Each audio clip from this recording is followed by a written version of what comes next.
位好，这里是军情观察室，我是董家耀，我们为大家报告和分析过去7天全球最新的军事动态。本周重点关注的消息啊，日本呢接连有大规模的演习，除了陆上自卫队北方的兵力调到南方呢，防范中国，说中国会侵犯它的冲绳以外呢，另一方面，日本与美国也展开大规模的海空军部队的演习，所有演习呢，日本都明确指明针对中国大陆解放军，而解放军同时期呢也展开了关于5省区之间呢大规模的陆海空跨区的联合的演练，我们今天会重点分析。还有一个消息呢，台湾军方最新动向，一方面呢，台湾的预警机送到美国去升级，另外，美国帮台湾秘密打造的最先进的亚太的长程预警雷达，明年正式建好，将要直接的来侦测中国大陆解放军沿海沿岸的所有的弹道导弹，还有巡航导弹。对解放军导弹来说呢，是一发射，台湾和美国声称呢全部都知道。今天会有台湾的最新的分析。还留意一下，国际原子能机构公布最新报告说呢，伊朗正在秘密研发核武器，而且同时还提到一个消息呢，提到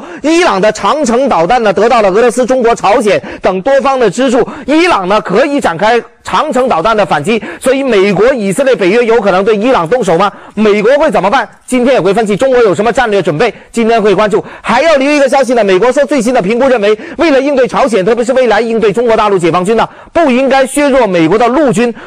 未来的重装陆军还要在美军大力的发展，今天也会关注。不过首先看看全球最新的军情谍报。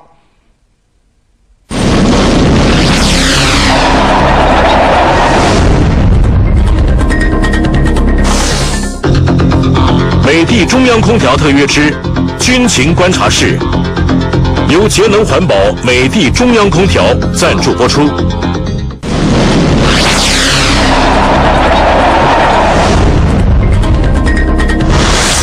先来关注一下全球最新的军事消息啊，综合外电的消息，还有香港报纸报道，像是香港明报等等呢，都有大篇幅文章介绍了中国大陆一个消息，中国可能呢是有军机在浙江是坠毁的。根据这个报道特别提到呢，当地官方承认确实有飞机坠毁，而且不是民用的飞机，但到底是什么样的飞机呢？外间很多报道啊，特别像明报呢，它特别引述了大陆的新京报的引述当地官员和民众，包括是目击者呢，像是这个图片啊，大家看到当地拍摄的图片呢，飞机的体型非常大，而且坠毁的速度非常快，另外呢，携带的燃油非常多，所以引起了大量的爆炸和浓烟，因此推断不是小型飞机，也不是一般的农业啊所谓播撒用的飞机，很可能是大型的军机。综合消息给大家披露一下呢，是在浙江的丽水市缙云县，我们可以看到相关的地图啊，这个地方呢实际上是属于中国的沿岸沿海，在这个沿岸沿海呢，大家一般也知道呢，是中国的大量的军机的基地呢在这里密集的展开演训的。那么这次坠毁的地点呢，靠近于中国的沿岸沿海的地方。另外特别提到，这个飞机坠毁的时候是产生过爆炸的，因此呢，大约是在晚间6点，当地呢当时正是大雾的浓雾的天气，飞机呢是坠毁的。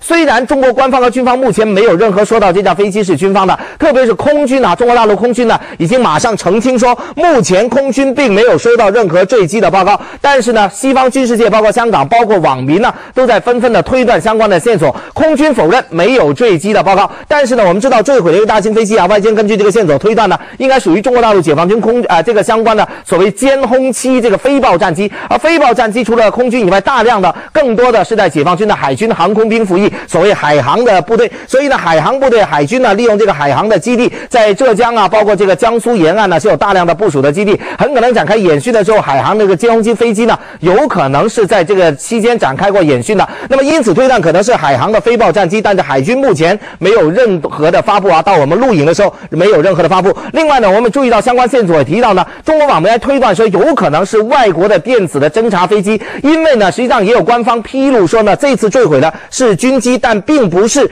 真正意义上的中国的军机啊，所以外界根据这些说法也推断，是不是外国的高空的侦察机，包括是电子侦察机，甚至是美军的所谓全球鹰的无人侦察机等等各种的飞机的可能性啊，接近中国沿岸沿海展开侦测的时候，出现了相关的故障或者相关的问题，那么在中国的近岸呢进行这个迫降的时候坠毁。那么这个消息目前呢仍然是在网上被炒作，没有得到官方任何的猜测。而美国呢据说已经在高度的追踪这个情报消息，特别是最近呢在浙江确实有解放军很多的相关的正常的演训。另外呢天气也出现那个能见度比较低的大雾天气啊。但是我们知道在坠机的这个航线上，实际上我们查了一下呢是没有民航正常的航线，因此排除了民用飞机的可能性。那么会不会是外国的侦察飞机呢？我们会密切追踪这个消息。而且呢这个最后坠毁的地点就深入到中国大约200 200公里的内陆，那么也是接近中国的地方展开了这个逼近的侦察的可能性。另外，我们提到呢，主力的飞豹如果真的再度的出现了相关坠机的意外，这就引起西方军事界关注，因为在10月初的时候，曾经在陕西举行了中国的通航大会的时候呢，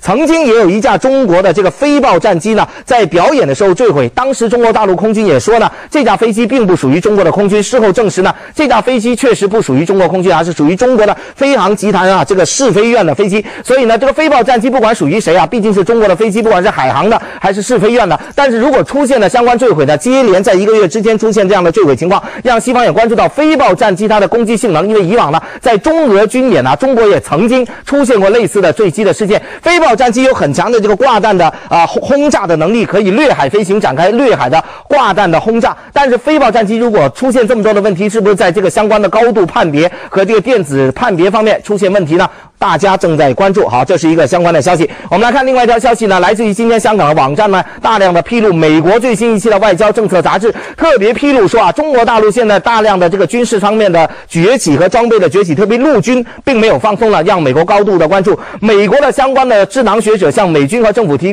交一个最新的报告，提到不能够削弱美国军队特别陆军的相关的部件。他特别提到，美军在过去20年提出了很重要的削弱陆军啊，重点发展这个电子部队、空军和海空部队。因为美国认为呢，未来大规模的现代化战争呢，都是高科技的装备，都是不接触的战争。而且美军成功的在伊拉克、利比亚等多地的地方展开了相关的不接触的战争之后呢，包括接触的战争是小范围接触战争，认为陆军的可能性不太大，更多呢是用海军陆战队或者空军的空降兵。但是美国智囊这篇给美国高层的文章说，未来并不能够放松对陆军的部件，特别是重装陆军的部件，因为要应对朝鲜问题啊，还有美国在全球的到达，很重要的，为了应对中国大陆现代化的陆军。根据数字显示呢，现在拥有军队最多的国家依次排名分别是中国、美国、朝鲜、印度和俄罗斯，这是军队的绝对数量。但是从陆军的角度来说呢，美国的陆军甚至比韩国的陆军还要少，所以美国的陆军呢实际上是在削弱的。现在美国希望呢能够重新打造强大的陆军，应对未来的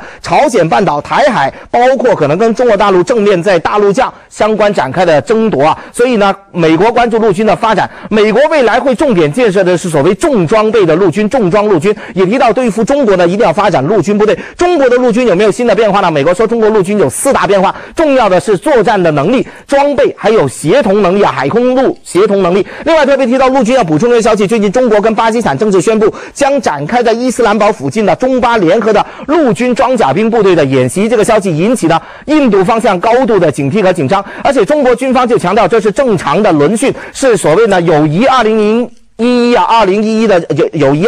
的这个中巴之间的演训。但是呢，印度高度的紧张，认为这是针对印度，而且是3个月之内第2度进入到印度周边地区呢展开这个演习，同时呢也是持续2个月的装甲重装部队演习。印度是高度紧张。印度最新消息也提到呢，把10万大兵增兵到中印边境，同时增加了飞机的数量。而中国大陆在西南方向演训也增多了，除了对这个相关陆军的训练以外，中国跟巴基斯坦还有海空军的训练，可以说大家都各自干各自的事，互相形成对对方的震慑。我们看看全球其他的军情谍报。